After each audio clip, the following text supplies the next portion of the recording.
Kadang orang berbisnis itu kan ada yang mulai Iya. dari basic bisnisnya. Iya. Jadi aku udah punya basic bisnis, baru aku mencari produk yang tepat. Iya. Tapi ada juga orang yang mulai dari aku suka membuat sesuatu, Iya. baru belajar bisnis. Iya. Kalau Mbak Novita sendiri gimana Mbak? Ya, kalau saya juga kebetulan mulainya tuh dari yang nggak sengaja ya. Jadi sebenarnya happiness itu tidak hanya dari bagaimana dia terlihat cantik atau dia dipuji orang pada saat dia make, tapi dari kenyamanan dia memakai pakaian sehari-hari itu juga happiness, benar nggak sih? Ya kan?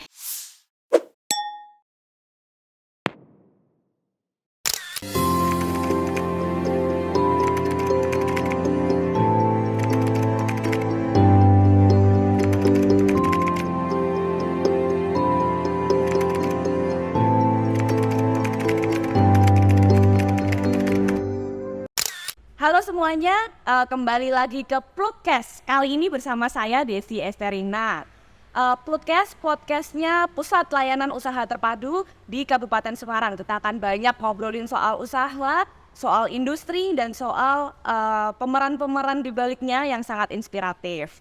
Nah, kali ini kita kedatangan tamu yang sangat spesial, sama-sama perempuan juga kali ini. Cuman kita akan ngobrolin soal fashion dan hijab di Kabupaten Semarang. Siapa? Hayo. Kita ada Mbak Novita. Halo Mbak. Gimana kabarnya Mbak? Alhamdulillah baik banget kabarnya Mbak Desi. Oke. Aktivitasnya apa nih Mbak sekarang? Aktivitasnya sekarang pastinya ngurusin usaha My Daily Hijab ya kan, karena memang setelah after pandemi ya terutama ya, itu kita menjalankan usaha ini secara online, jadi pastinya banyak fokus di situ sekarang. Oke. Kita masuk ke sini dulu Mbak. Ya. Karena kan yang baru mulai ya. Ya, Sharing dulu dong singkat tentang apa sih My Daily Hijab gitu kali ya. Jadi teman-teman yang pada nonton juga yang udah tahu makin tahu, yang belum tahu jadi tahu nih sekarang. ya, oke. My Daily Hijab sendiri itu adalah usaha yang saya jalankan. Kebetulan saya menjalankan usaha ini sejak tahun 2012, jadi sekarang sudah menginjak tahun ke-12 ya. Ya. Lebih dari 10 tahun ya. Ya, Terus Mbak. ya kalau untuk My Daily Hijab sendiri kebetulan sesuai dengan namanya ya Mbak Desi ya. Jadi kita sebenarnya berfokus pada, kalau nama hijab sendiri ya pastinya adalah hijab ataupun kerudung dalam sehari-hari. Kemudian nggak hanya kerudung aja, kalau sekarang pastinya namanya bisnis itu kan juga kita ngelihat ke sekitar, permintaan pasar dan lain sebagainya. Sehingga kami sendiri sejak tahun 2014 waktu itu, selain hijab kami akhirnya sudah menambah ke varian-varian lain. Terutama kalau sekarang juga yang banyak selain hijab adalah di fashion. Facial Ya, cewek. cewek. Oke, jadi fokus ke fashion cewek. Betul. Banyak hijab nggak sekarang tetepan? Kalau untuk persentase antara hijab dengan pakaian fashion, maka kita 60% itu masih didominasi oleh hijab. Oke. Ya, 60%. Depan itu memang akan tetap bertahan di fashion cewek Iya. atau ada tambahan-tambahan gitu? Ya, untuk saat ini memang kami tetap berfokus ke fashion wanita. Namun kalau di lebaran-lebaran, biasanya khusus untuk lebaran, kita juga membuka sedikit custom. Kadang-kadang kalau untuk lebaran ada permintaan untuk couple nih ya. Jadi untuk bapaknya, untuk anaknya. Nah, ya begitu. Sehingga kita bisa untuk menerima order di bapak dan anak, namun itu hanya di custom. Jadi kita nggak ready stock untuk yang bapak dan anak. Untuk ready stocknya tetap fokus ke wanita. Oke, I see. Berarti yang itu seasonal tuh. Iya, seasonal sifatnya. Nah, betul. Berarti mungkin bisa diperjelas ini Mbak, apa aja sih yang ada di dinding hijab? Berarti ada hijab. Iya, Kondisi sekarang ya berarti Iya. ada hijab. Iya. Terus ada fashion wanita itu apa? Pakaian doang. iya. Untuk fashion wanita kita memang juga ada spesialis Mbak. Karena kalau namanya usaha kan kita nggak mungkin gerambiang ke semuanya, kita mau ini ya. Jadi tetap kita ada fokus. Jadi My Daily Hijab itu selain hijab, tentunya kalau di fashion itu kita spesialisasinya adalah di tunik dan blus. untuk keseharian. Kemudian jadi atasan ya. Tapi kalau untuk item bawahan, dress apakah ada? Tetap ada. Dress, celana, skirt itu juga ada, namun tetap kita kembali lagi spesial kita di tunik dan juga di blouse. Unik dan dulu. Iya. Nah, selain itu kita juga ada aksesoris seperti scrunchie ya, maksudnya barang-barang kecil-kecil ya, kayak tas mukena. Kalau cewek kayak, ih lucu beli dong. Iya, betul. Ciput. Terus kemudian handshock kalau seasonal ya, kayak misalkan umroh apa segala macam kan mereka mungkin butuh handshock dan lain sebagainya. Sebenarnya di My Daily Hijab untuk item-item aksesoris pelengkap pun ada, sampai dengan mukena itu juga kami ada, sajadah lipat, semua yang berkaitan dengan kebutuhan muslimah untuk beribadah mungkin hampir di seluruh produknya itu ada. Namun ketika kita ngomong spesial, maka spesial kita fokusnya adalah yang pertama di hijab, kemudian di tunik dan juga blouse. Oke. Supaya bisa pada kebayang, itu kalau mau lihat produknya ada di mana Mbak? Misalkan Instagram Ya. atau YouTube. Bisa YouTube? YouTube juga ada. Aku pernah Iya. lihat dikit-dikit ada Westward Shop juga. Iya. Sama website. Iya, Boleh di-spill dulu nggak? boleh. Rolling lagi nih. Ya, kalau untuk platform penjualan, kebetulan kami memang menyediakan di semua platform marketplace itu kita ada untuk memudahkan pelanggan juga mencari My Daily Hijab itu bisa dibeli di mana. Jadi selain di sosial media pastinya di Instagram, Facebook, TikTok kalau sekarang ya itu kita ada. Kemudian di platform marketplace-nya kita juga di semua ada, mulai dari boleh di-spill ya Boleh. namanya ya. Kalau kita hotel kan misalkan sambil lihat-lihat tuh Iya. langsung unik tuh ya kayak gini. Ya, betul. Jadi kita ada juga di Shopee official, Shopee Mall ya, Shopee Mall, kemudian Tokopedia official, ada di TikTok Shop official, kemudian di Zalora, Hitch Up, kemudian di Lazada, apalagi ya hampir semua platform yang ada itu ada, kecuali yang udah tutup. Kecuali yang udah tutup ya. Ada. Nggak ada, tapi waktu mereka buka kita masih ada. Gitu. Oh iya. Oke. Kemudian kita juga punya website juga, www.mydailyhijab.com. Website itu kita sudah punya sejak tahun 2014. Nah, jadi bisa juga dibeli lewat website kita langsung. Pembelian via WA juga bisa, via DM Instagram juga bisa. Pokoknya dari segala macam platform online kita sudah bisa dicari dan mudah sekali didapatkan. Intinya memudahkan orang mau menjangkau dari mana Iya. saja itu Betul. aman lah ya. Aman. Oke, Mbak, aku tertarik nih. Kadang orang berbisnis itu kan ada yang mulai dari Iya. basic bisnisnya. Ya. Jadi, aku udah punya basic bisnis, baru aku mencari produk yang tepat. Iya. Tapi ada juga orang yang mulai dari aku suka membuat sesuatu, Iya. baru belajar bisnis. Ya. Kalau Mbak Novita sendiri gimana, Mbak? Ya, kalau saya juga kebetulan mulainya tuh dari yang nggak sengaja ya sebetulnya ya. Karena waktu itu saya mulai pakai hijab itu di tahun 2011. Kemudian itu waktu itu saya masih ngantor. Jadi basicnya dulu saya orang kantoran, karyawati di salah satu perusahaan multinasional di Indonesia. Kemudian di tahun 2011 itu saya mulai berhijab ceritanya. Nah, di situ ketika berhijab itu zaman itu ya, itu hanya ada hijab yang kotak segi 4 dengan warna yang polos-polos aja, mungkin ingat ya. Nah ya itu. Nah kemudian karena saya ngantor, mau nggak mau saya dituntut untuk bisa tampil yang dilihat itu nice ya, karena dulu kebetulan saya adalah customer relation head di salah satu perusahaan multinasional, di mana saya di situ juga saya mengajarkan bagaimana cara berpakaian dan lain sebagainya, berkomunikasi dan lain sebagainya. Nah, sehingga di situ saya juga karena saya banyak ketemu orang, saya harus pakai walaupun saya berpakaian muslimah, saya juga harus look nice dong, Mbak, ya kan. Nah, akhirnya di situ saya cari kain sendiri, potong hijab untuk saya pakai sendiri. Jadi nggak melulu hijab segi 4 yang tersedia di pasaran, tapi saya pakai hijab segi 4 yang bermotif, yang berwarna-warna.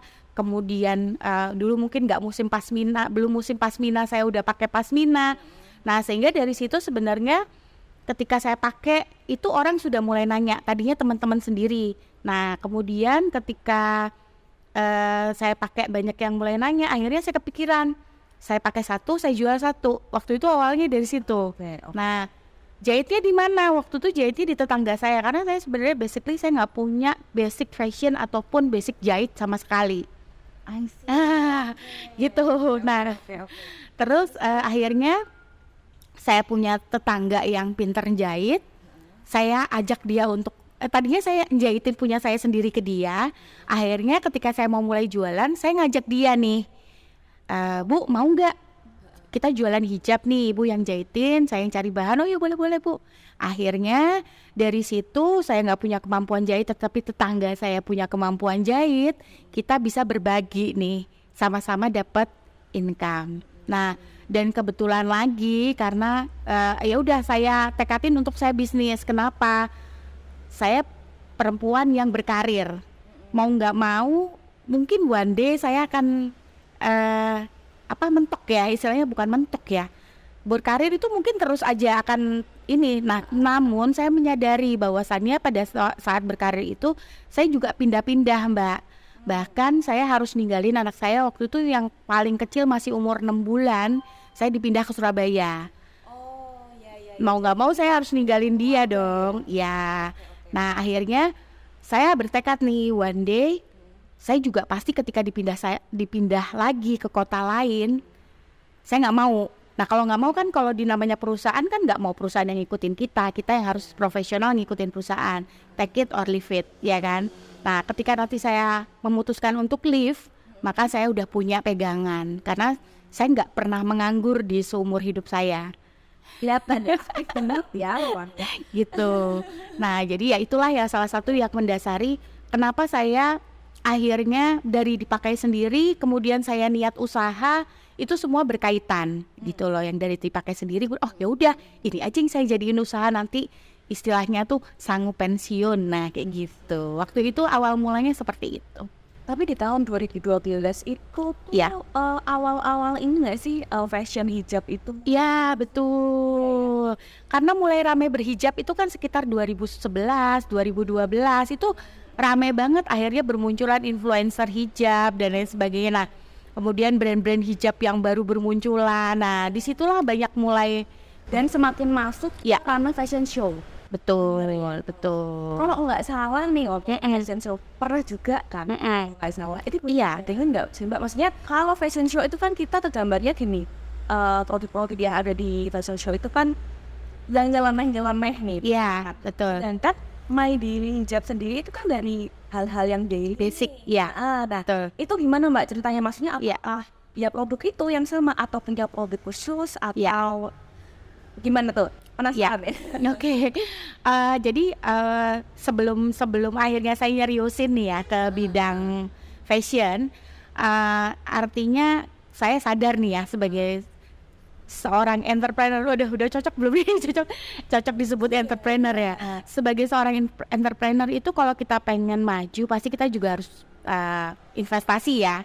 Investasi itu tidak hanya modal untuk usaha tapi untuk ilmu juga. Nah, akhirnya ketika saya tekatin, oke, ini akan menjadi usaha saya nih ya, akan menjadi usaha saya yang berkelanjutan. Maka di tahun 2015 itu saya menginvestasikan diri saya untuk sekolah lagi. Waktu itu saya sekolah fashion. Nah, disitulah akhirnya saya mendapat jalur fashion show karena saya ambil fashion, sekolah fashion. Jadi saya sekolah lagi. Berarti kuliah apa Mbak? Hukum. Oh wow. Dia switching banget ya, switching. Ya. Akhirnya kalau punya usaha tahu hukumnya. Ya, betul. Oke, akhirnya dari hal yang mungkin kuliahnya awalnya nggak nyambung. Nggak nyambung. Bukan nggak nyambung ya, apapun bisa tetap. Oh iya, betul. Tapi nggak dikira ternyata dari hukum itu masuk ke fashion. Iya, betul. Mulai dari apa yang disuka, baru sadar untuk memperdalam ya. Iya, Dalam apa yang dijalani. betul. Mbak dari Iya. kuliah di mana itu Mbak?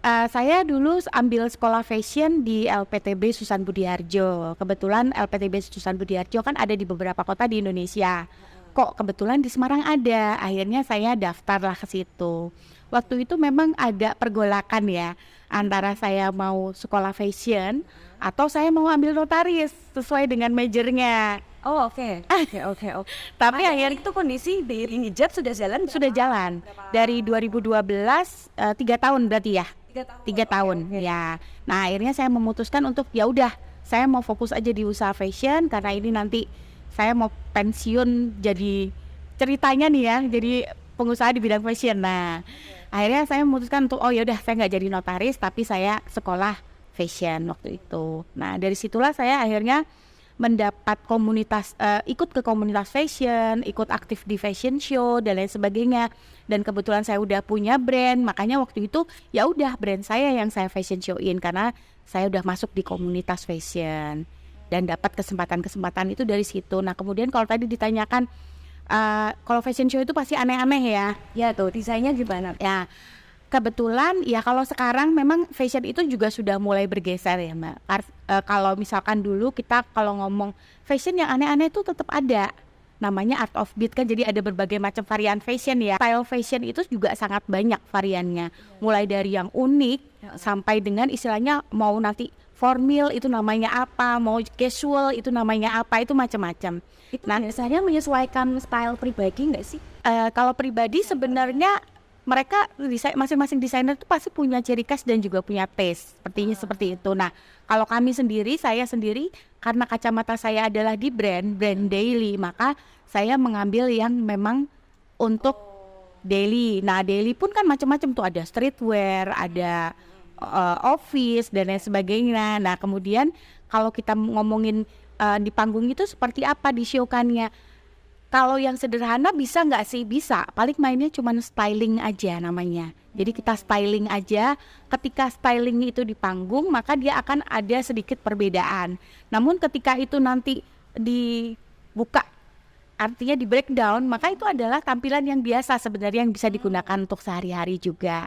Seperti itu. Cuma ditambahi detail-detail tertentu aja. Misalkan kita mau fashion show, tapi untuk pakai dengan cara lain. Iya, Itu sebenarnya semua tentang strategi juga ya, Mbak. betul, branding juga ya kalau Ya, itu. oke. Betul. Ada kata happiness nih, Iya. waktu aku lihat websitenya nih. Iya, Terus ada tagline Your Daily Happiness of Fashion. iya. Oke, bisa diceritain Mbak kenapa sih kok mengangkat kata happiness? Maksudnya dengan daily, ya harian mungkin, Iya. sama happiness. Kan biasanya kita ya udah semakin harian kan mungkin semakin biasa aja. Iya, Tapi ada happiness. iya. Tuh, gimana? Oke. Mbak? Jadi kenapa kita mengangkat ada kata happiness ya? Yang pertama ya kita memang pengen orang yang make itu tuh happy. Happy itu bisa macam-macam ya. Happy itu tidak hanya ketika dia looks good on what dia pakai gitu, tapi juga dia bisa merasa nyaman. Jadi sebenarnya happiness itu tidak hanya dari bagaimana dia terlihat cantik atau dia dipuji orang pada saat dia pakai, tapi dari kenyamanan dia memakai pakaian sehari-hari itu juga happiness, benar nggak sih? Ya kan, even cuman pakai kerudung bergo di rumah atau dia lagi olahraga, saya pengen My Daily Hijab itu jadi teman mereka pada saat mereka lagi happy, kayak gitu. Oke. Nah kemudian sebenarnya nggak hanya bentuk kenyamanan ataupun jadi teman dalam keseharian. Nah di situ kami juga membuat motif sebenarnya. My Daily Hijab itu kan kita juga punya signature motifnya. Jadi kayak bunganya, kemudian desainnya dan lain sebagainya. Nah kita ingin juga desain itu menggambarkan kebahagiaan. Bunga-bunga. Desain sendiri ya. Ya kita desain sendiri. Novita. Saya desain sendiri. Tapi kami juga punya desainer dalam artian ketika kita mau tata layout, kemudian letak-letaknya, ngomongin warnanya dan lain sebagainya, nggak hanya saya yang mikir, tapi kita juga satu tim, artinya tim-timnya My Daily Hijab yang lama, bahkan itu penjahit, itu kita suka ajak diskusi. Menarik nih, nanti kita ngomongin SDM Mbak. Tapi Iya. kita ke happiness dulu. Boleh. Sampai motif tuh. Iya. Kan bisa hal dia punya. Iya. Ya itu. Sebenarnya. Ya. Cuman motif-motif, nggak cuman happy waktu kita Pakai. Iya. tapi Iya. Dari sisi kenyamanan itu semua hal itu bisa membawa kebahagiaan walaupun itu hal yang simple ya.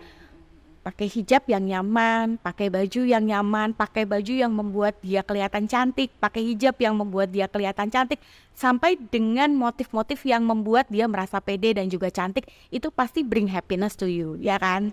Benar nggak sih? Nah, Ini juga ya, momen dimana dia itu bisa menjadi diri sendiri ketika memakai. iya, ya. Kami menemani di setiap kebahagiaannya orang-orang yang pakai kita, gitu.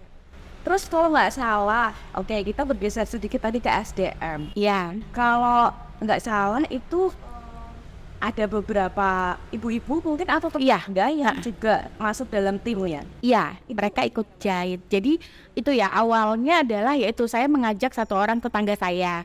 Nah, di mana ibu juga masih sama kami. Bahkan mereka juga ibu juga masih dapat mesin jahit, mesin obras walaupun bukan baru ya. Ada hal pertamanya dia udah punya mesin Udah punya mesin sendiri, kemudian berkembangnya kami juga akhirnya bisa beli mesin baru, kemudian mesin lama kami bisa kita bagi-bagikan ke tetangga yang ikut kami juga. Jadi beberapa tetangga yang ikut kami udah dari lama, itu kalau kita ada pembaharuan mesin, itu kita pasti kasih mereka yang lama, nggak kita jual. Jadi mesin dari pertama kali beli walaupun belum banyak, walaupun juga ya seada-adanya, namun itu insya Allah kita nggak pernah jual, tapi kita berikan ke ibu-ibu yang juga udah ikut support kita dari lama. Bahkan dari yang pertama kali saya ajak aja masih sampai sekarang masih ikut jahit gitu. Nah, kemudian kalau kami sendiri selain berfokus pada ibu-ibu yang jahit, kami juga fokus untuk kerjasama dengan sekolah. Jadi kayak sekolah SMK, sekolah menengah kejuruan yang ada di area Jawa Tengah, itu mereka menitipkan anak-anak magang ke kami. Nah, anak-anak magang itu di antara mereka itu yang berkelanjutan even dari pertama kali mereka magang di kami sampai sekarang itu masih ada yang ikut kami. Bahkan ada yang dari magang akhirnya jadi karyawan. magang Jadi karyawan tuh nggak sedikit yang seperti itu. Jadi ikut ke kami, kemudian dia nikah, keluar nih ya, nikah pun masih ambil jahitan di kami, itu sampai sekarang ada. Jadi kita terus berkelanjutan. pesan apa tuh Mbak yang kebanyakan akhirnya bisa join? Tata busana pastinya. Iya. Siapa tahu ada yang terus kepikiran, bukan tata busana nih. Iya, ada, boleh banget. Jadi magang di kami, habis itu kerja. Jadi kita juga nggak muluk-muluk kok, nggak pakai syarat yang aneh-aneh. Punya keinginan kuat untuk kerja aja udah cukup kok buat kita. Sekarang daripada stay dan dari awal tinggi, Ya, orang yang punya keinginan belajar tinggi, betul.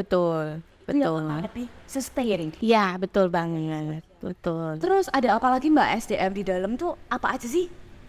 Jadi sebenarnya juga nggak cuman ada yang punya spesial jahit ya, punya. Jadi kami juga punya yang memang lulusan anak psikolog, ada yang ikut kita kerja jadi admin.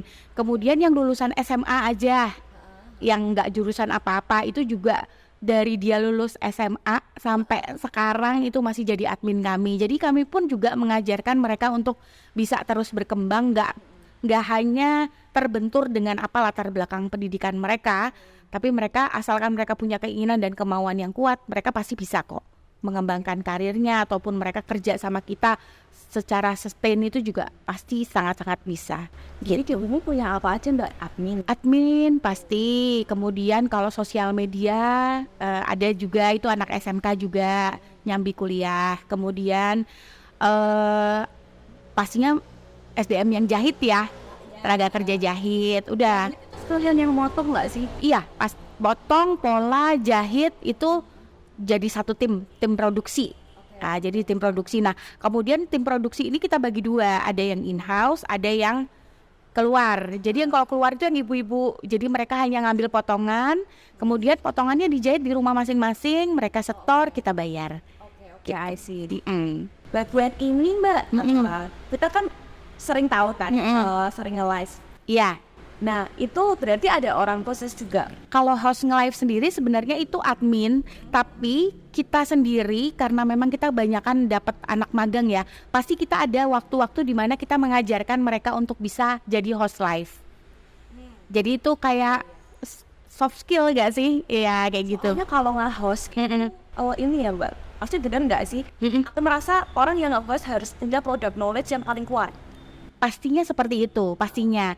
Namun juga kalau kita sendiri ya, pengalaman live sendiri sebenarnya ada banyak hal yang juga mempengaruhi, nggak hanya product knowledge, tapi kadang-kadang memang dia nonton live karena orangnya aneh, kadang-kadang kan seperti itu ya, atau gimana, bener nggak sih? Kadang-kadang kita kalau suka scroll sosial media, kenapa kita jadi mandek nonton live? Karena ada sesuatu, karena yang nge-host tuh keroyokan, ya kan? Ada juga yang seperti itu, yang nge-host saut-sautan dan lain sebagainya. Jadi sebenarnya kalau kami sendiri, kami juga belum menguasai secara 100% seperti apa.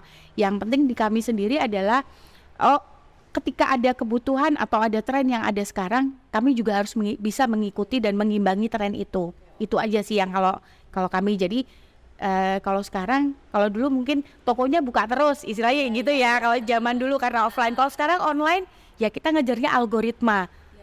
Dalam algoritma ini kita kebaca terus, entah itu algoritma live, entah itu algoritma upload produk, ngiklan produk dan lain sebagainya. Kita kebaca terus sama yang namanya si algoritma ataupun apa SEO dan lain sebagainya. Kita pengennya kita kebaca terus kayak gitu sih. Oke.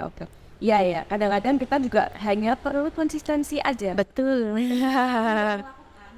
Betul. Tapi Mbak, aku penasaran sama ini Mbak, My Daily Hijab itu apakah melayani B2C aja atau mungkin ada strategi B2B? Iya, kalau untuk B2B itu pasti ada, karena ya kembali lagi ya, kami juga sudah menginvestasikan SDM, kemudian mesin dan lain sebagainya, which is itu juga harus terjual ya, istilahnya berkontribusi, nggak hanya jahitin punyanya internal kita My Daily Hijab aja. Nah karena kondisi itu kan naik turun ya, kadang rame, kita juga ngalamin kadang sepi. Nah artinya kita harus bisa mengutilisasi apa yang ada di dalam My Daily Hijab sendiri, entah itu mesinnya, entah itu SDM-nya, sehingga kami sendiri akhirnya membuka divisi yang namanya custom tadi ya, ataupun maklun, itu di tahun 2017 kita buka divisi itu, sehingga kita menerima juga jasa konveksi maklun, seragam dan lain sebagainya. Dan istilahnya kita juga ada menjahitkan produk-produknya brand lain. Nah sehingga kalau misalnya ngomongin itu B2B, maka walaupun skalanya mungkin belum yang besar banget, tapi kita juga sudah mulai melakukan itu mulai tahun 2017. Jadi tapi bisa melayani brand lain. Terus bisa juga untuk apa ya? Seragam. Seragam. Iya, betul banget. Sejauh ini ada yang permintaannya cukup unik nggak, out of the box, out of keseharian? Pastinya ada ya. Kami kebetulan punya pelanggan kami itu desainer. Desainer itu dari negara lain kebetulan.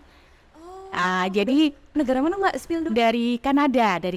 Jadi kami punya pelanggan, salah satunya desainer Kanada, di mana dia menjahit di kami itu sudah sejak tahun 2018 kalau nggak salah. Ya, jadi di setiap dia fashion show itu dia jahitnya di kami. Komunikasinya gimana ya? Komunikasinya mau nggak mau menyesuaikan waktu. Kita juga biasanya Zoom. Tapi biasanya kalau Zoom kan memang jam kerja, jam 8 ya Indonesia, di sana malam. Nah seperti itu, jadi nanti kita kirim ke sana, itu juga ya paling di fittingnya di patung, kayak gitu. Tapi alhamdulillah dari 2018 sampai dengan sekarang kami masih lancar melayani beliau. Ini bahkan nanti mau ada fashion show lagi harusnya sih 2024 akhir November. Tapi delay, mundur tahun depan. Tapi kita sudah mulai produksi, after kemarin lebaran itu kita sudah mulai produksi. Jadi barang-barangnya sudah ada dan sudah diproduksi. Nah kalau tadi kan fashion show biasanya kuantitas sedikit. Iya. Nah aku pengen tahu kapasitasnya Mbak. Biasanya tiketnya itu misalkan paling sedikit berapa sih sampai paling banyak berapa gitu? Iya. Sebenarnya kalau kita itu mulai dari sampling ya pastinya ada perbedaan harga. Ketika kita produksinya sedikit dan banyak itu pasti harganya juga beda-beda. Nah sehingga hanya itu aja yang membedakan. Nah kalau minimumnya kita nggak ada sebenarnya. Tapi kalau minimum dengan harga murah itu pasti dimulai dari 10 per model. Pieces. 10 pieces per model. Tapi dia masih bisa breakdown size. Jadi misalnya dia mau per size-nya Ini ya ada size. Enggak, all size. All size. Iya, Oke. hijab all size. Tapi juga ada permintaan khusus ya, kayak oh dia mau yang syar'i, yang ukuran reguler dan lain sebagainya itu ada. Gitu. Nah, terus aku penasaran, kita masuk ke balik ke produk lagi Mbak. Ya. Banyak keponya soal. Boleh. Jadi waktu aku ngepoin website, Ya, ada hijab yang sporty. ya, Kalau nggak salah tuh kayak stretch kayak Iya. renang kalau nggak salah. ya betul. Terus ada hijab yang laser gitu. Iya, betul. Bukan masalah perbedaan. Perbedaan mungkin kita semua tahu Iya. fungsinya ya, maksudnya Mm-mm. sport untuk olahraga lah jelas. Ya, Tapi pernah nggak coba dirimu kayak proses pencarian material ya pasti. kayak trial error atau gimana cara kita ngetesnya, gimana cara kita milih ini nih akhirnya yang Iya. kayak gitu Mbak. Pasti. Kita juga kalau misalkan pastinya saya ada riset dulu ya. Riset untuk bahan, artinya karena saya pemakai, saya user, maka saya harus pakai dulu. Ini nyaman nggak buat sehari-hari. Terus kita ngomongin namanya voal itu ada berbagai macam voal. Kalau yang kayak tadi laser itu tren ya. Itu kita ngikutin lagi trendingnya lagi laser cut, lagi trendingnya lagi apa, itu pasti kita ngikutin. Namun berbagai macam hijab yang kita jual itu insya Allah itu pasti saya tes sendiri untuk pemakaiannya. Karena banyak juga nih ya kalau ngomongin hijab. Saya nggak seneng hijab yang kalau dipakai tuh gatel di sininya. Ada orang yang jarang-jarang pakai hijab, dia hanya pakai hijab tuh occasion tertentu. Tapi sekalinya dia pakai hijab itu di sininya alergi atau di sininya gatel, entah karena apa. Nah, saya sendiri sebenarnya termasuk orang yang sensitif kulitnya.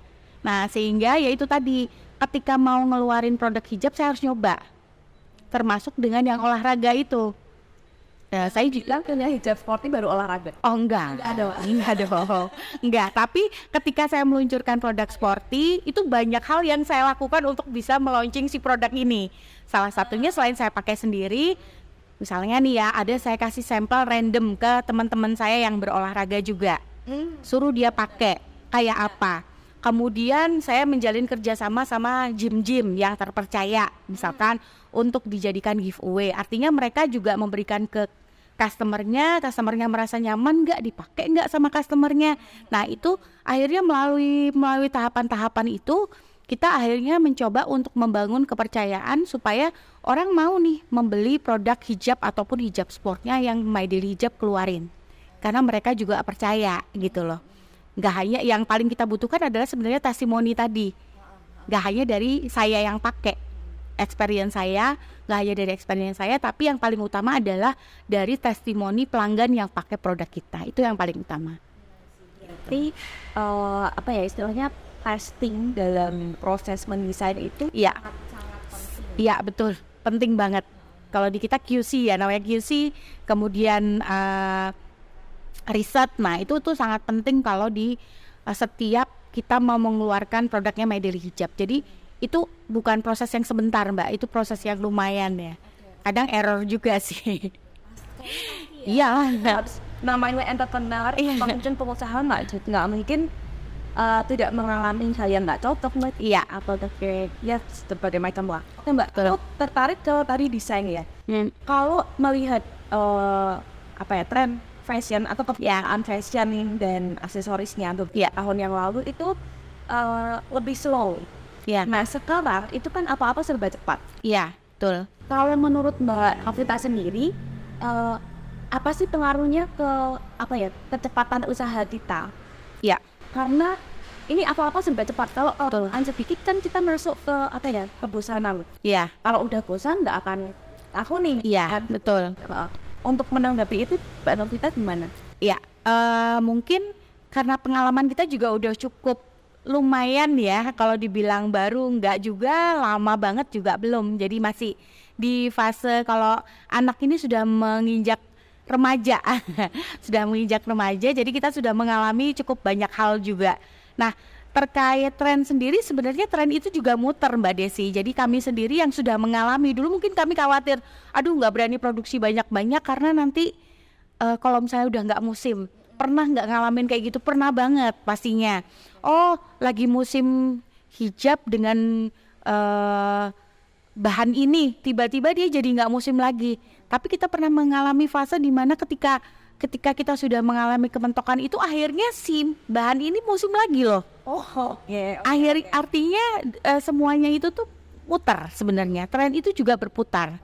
Bisa mandek tapi bisa ada tren itu muncul kembali. Namun yang namanya kita pengusaha juga kan kita nggak mungkin seperti itu kan. Kayak ngandelin nanti muter, nggak mungkin. Karena kita juga butuhnya uang untuk modal cepat masuk lagi, betul ya. Nah, cari perputaran yang lebih cepat. Nah, sehingga kalau kami sendiri mungkin keuntungan kami ketika kami punya produksi in-house, kita nggak perlu produksi yang langsung massal banget. Tapi kita coba dulu, misalkan satu model kita ngeluarin 100 dulu nih. 100 responnya gimana?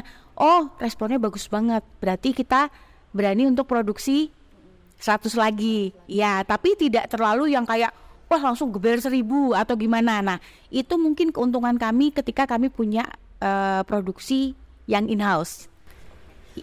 Aku tadi masalah produksi dan lain-lain. Ya, Aku tertarik ini.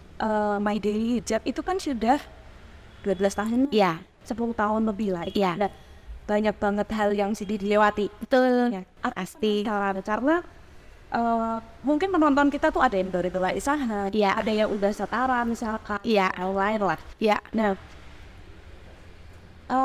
pasti ada menurutku hal-hal yang ternyata dalam menjalankan bisnis itu tidak semanis teori.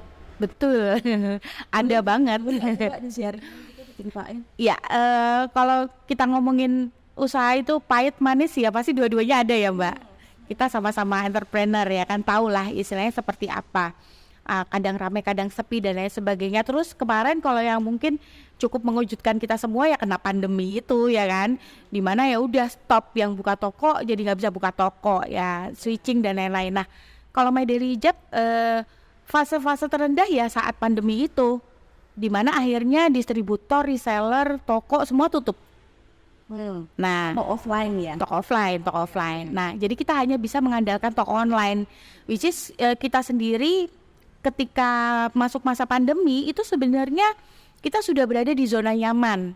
Zona nyaman diantaranya adalah kita udah punya beberapa cabang, beberapa toko, kemudian kita juga punya beberapa distributor yang buka toko, reseller yang juga udah jualan di kotanya masing-masing, di mana itu semua akhirnya mandek-dek. Nah, dan kita dipaksa untuk keluar dari zona nyaman itu, di mana zona nyaman waktu itu kita di offline. Pameran aja kita laku, misalnya gitu loh. Pameran keluar kota kita laku dan lain sebagainya. Nah, kita dipaksa untuk mikir gimana caranya. Untungnya waktu itu kita juga sudah punya pengalaman untuk online walaupun waktu itu belum serius. Kalau ngomong nyesel ya nyesel, di mana teman-teman kita yang sama-sama starting di 2012 tapi mereka mulai online duluan, akhirnya mereka jauh banget lebih maju daripada My Daily Hijab. Sama-sama start di 2012 tapi mereka sudah melesat jauh lebih maju di online. Nah, itu yang membuat kami juga kalau ngomong nyesel ya nyesel banget karena kita akhirnya terpuruk di situ.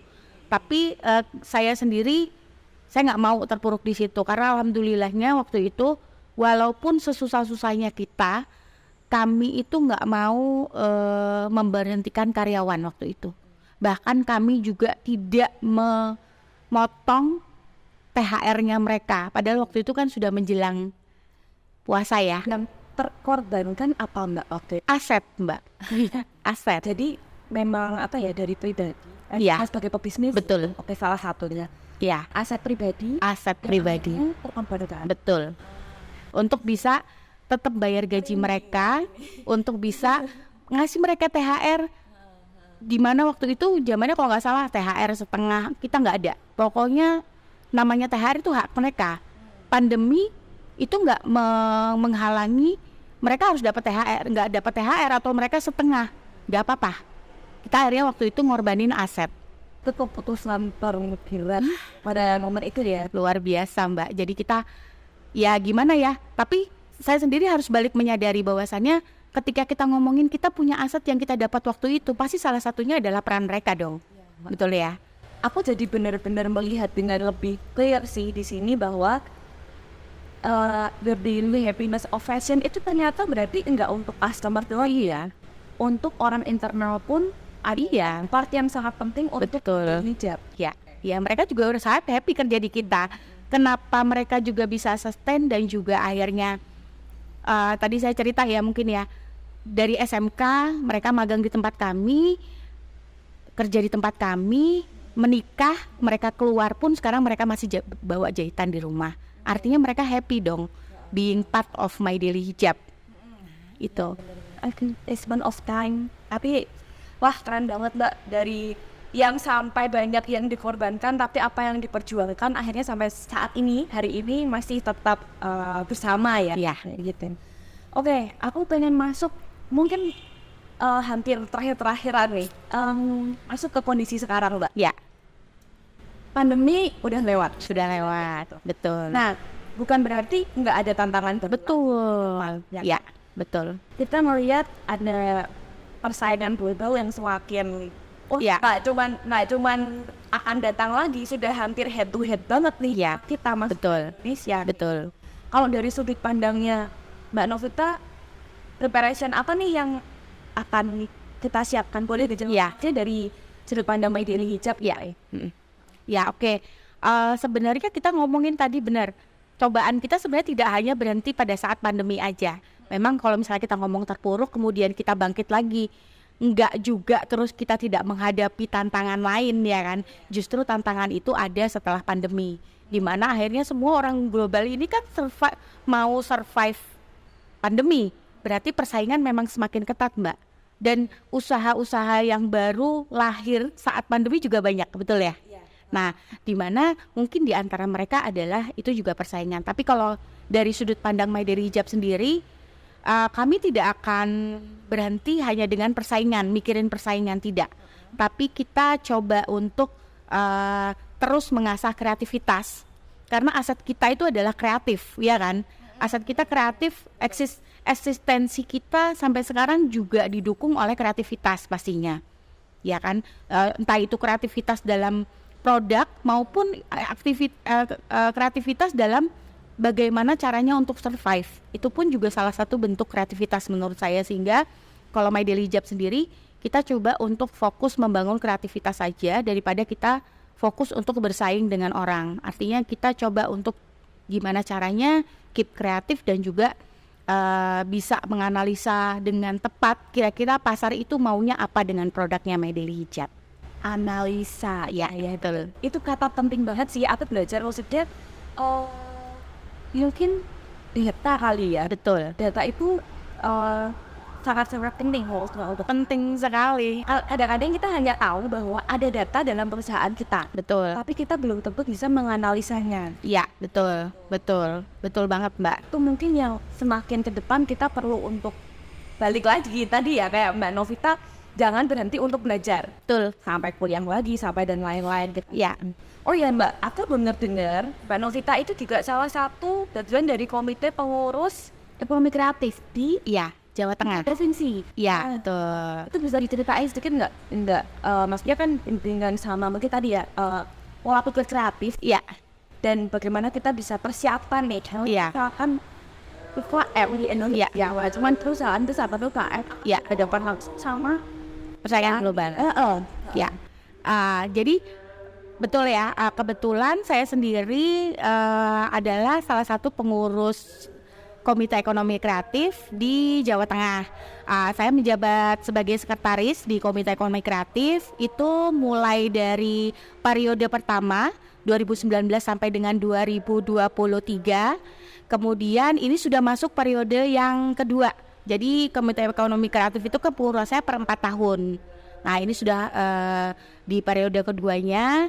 Dan kalau misalnya kita ngomongin kreativitas, ya itu ada kaitannya sih. Karena kalau misalnya kita menyadari ya, Indonesia itu memang kaya dengan sumber daya alam, ya kan? Nah, tapi kalau kita mau ngomongin persaingan global, kalau ngomongin sumber daya alam Indonesia itu nggak usah nanya, karena kita sudah pasti bersaing kalau di masalah sumber daya alam. Tapi sumber daya alam itu akan habis nggak sih? Bisa diwariskan nggak sih? Bisa habis. Nah, kapan kita harus bisa bersaing dengan global adalah untuk meningkatkan kreativitas.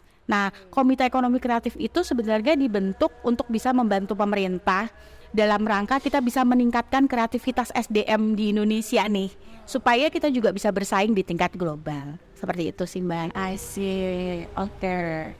Salah satu hal yang tidak bisa tergantikan oleh mesin, salah satu Iya, itu mungkin kreativitas itu sih. betul.